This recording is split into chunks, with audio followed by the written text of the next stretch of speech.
So, ito na po yung pera na ibabayad ko kay Ate Cheng kasi promise ko sa kanya na in 1 week, ibabalik ko sa kanya para yung negosyo ko tuloy-tuloy. So, kailangan ko ng puhunan. So, ibabalik ko to sa kanya. Syempre, may interest na, di ba? So, may interest na. Okay lang yun. Importante gano'n naman talaga ang buhay. No? So, magsusumikap ka lang tayo palagi at huwag mawala ng pag-asa.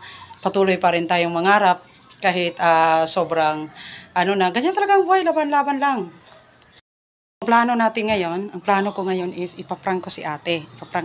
Kunwari, wala akong pambayad.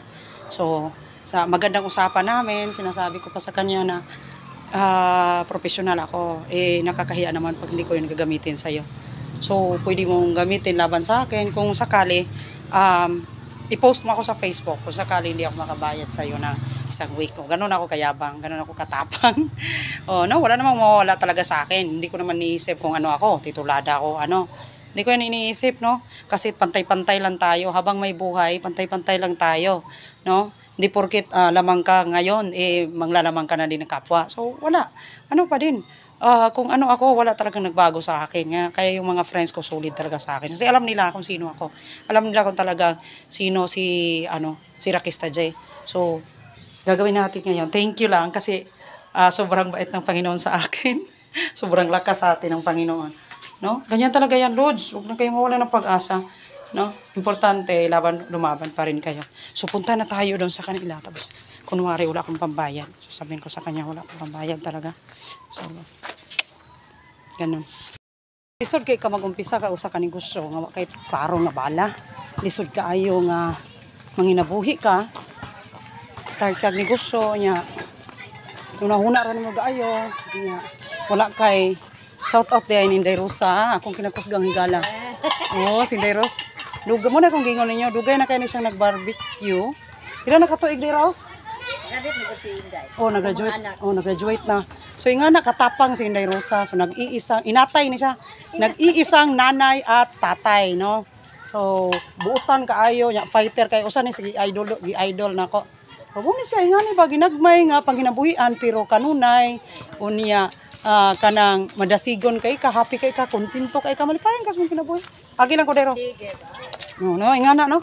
So, lisod kaayo nga. Lisod pila pa ka kanang gamay ang imuhang start nga negosyo. Di ka kabalong mo dala. Labirag yung wagi kay kapaingnan.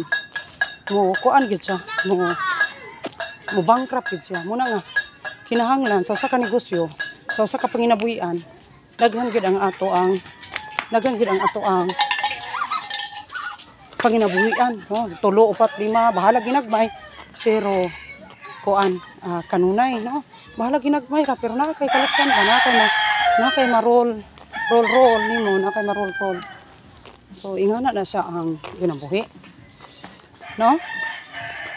Na kay kwarta karon, batanon pa kay ka na kay kwarta, kusik-kusiki.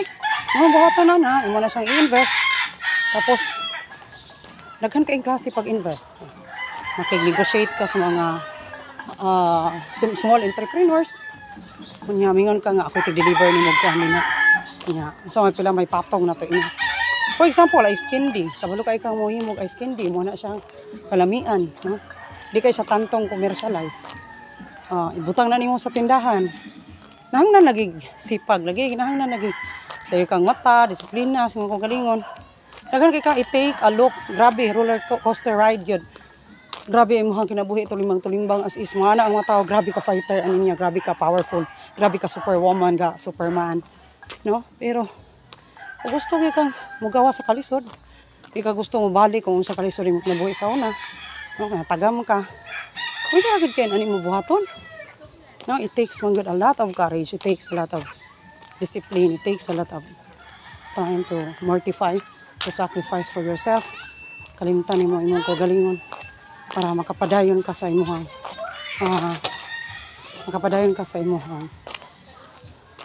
pangandoy sa imong kinabuhi. Di man sayop pangandoy gyud ta. Kay dito mangandoy ang mahitabo ana. Luoy kay ta. Hindi ta maning kamat sa manimuha kita. Ining ginabuhi. Ayaw ta kasta ka na mga kuan nga fear nato nga lubas kung sa ilang isulti. Lasa na hilasa sa dinin niya. Huh? Wa gina sila kana wala sila matabang. Na at the end of the day, ikaw ra gyud po mag-face. Kung sa mga kuan sa akong kinabuhi ning kung sa mga akong purpose ning kinabuhi. Muntan ako ni muhang kaugalingon igso. Kung sa mga purpose. Ako nang isulod ang akong kwarta diri sa akong bra. Kay nagsugod na ko ang bayad niyan. Ako na siyang itaw. Itaw na ko siya nga wala ko ikabayad sa ate. So naano ka diri. Ito. Ako lang taon nga di na ako. Si Kuya Day. Kuyog man sila ate, dili man tumahi mo nga di magkuyog. Sige man day gud kuyog no. Balik na lang ko Day. Gabi man kaya mga unsa oras ah. Ay katulog. Ano day si. Ay na ano day si Kuya na ano. Sa. Ano matag ka? Dili pwede patawad. La. Dili pwede. Ha? Bayad bugod na. Ha? Bayad pala yan ang nagiron. Asa day siya? Asa day siya ya? Ato lagunda. Ang saad ya kay pwede mo na siya pakyason. Hello ni katawa si ate. Nga kung ganyan siya nga. Ang saad pwede ra pakyason. Di day pwede ti pakyason Dili man te. pwede mapakyas ng saad. Nya wala man jud tay ikabayad ti sa man ni. Sa man ni wala man jud tay ikabayad. Sa buta. Dili lang tasay. Unsay? Unsay ko buhaton ti. Oh, itabangin ko ti mga sul ko ni ate kay. Kasi diri mo sugot murag di siya mo sugot si Kuya Puloy. Ka? Aw. Ato panguyaman si Kuya kung sugot mo siya. Kuya Puloy. Kamu anak ma'am, kamu may kisabot. Naaman ka. Ha? Naaman ka. Dili ko musuko to. Balo ba to lagi to batasan. Na. Balo bitaw ka to silingan bitaw mo to. Hinoon ikaw ayaw jud kay kag taras. Wala problema. Ayaw man po si ate God. Kaan mo oy. Ayaw man gud si ate. Ambi ni mo ya ang saad gud imo magita nang ko anon nya. Malagi dili na jud mga panahon nga di na to kapugnan ba. Nga may lang kay tas hangyo nya pagbuts panahon dili di ay. Tabangi kuya be kay imo man ang love of your life. Dili ko anak mamoy kay ingan mo gay. Ug wala maabot na anak mo kagod nga ngitan mo kumagi. Oh, wala jud naabot ang among gilaom. Ang imong gilaw mo di maabot na anak mo gamit ngitan mo kumagi. Lagi nang Kamay ni buhay istorya god mo to siya gisugot. maulagi ya Baka oh. may ingog di pangita kumagi di gito siya musugot. Maulagi. Sao na lang nako niya oh. Dili pwede ugma ya. Nakamisabot. Hey, da. It's a prank!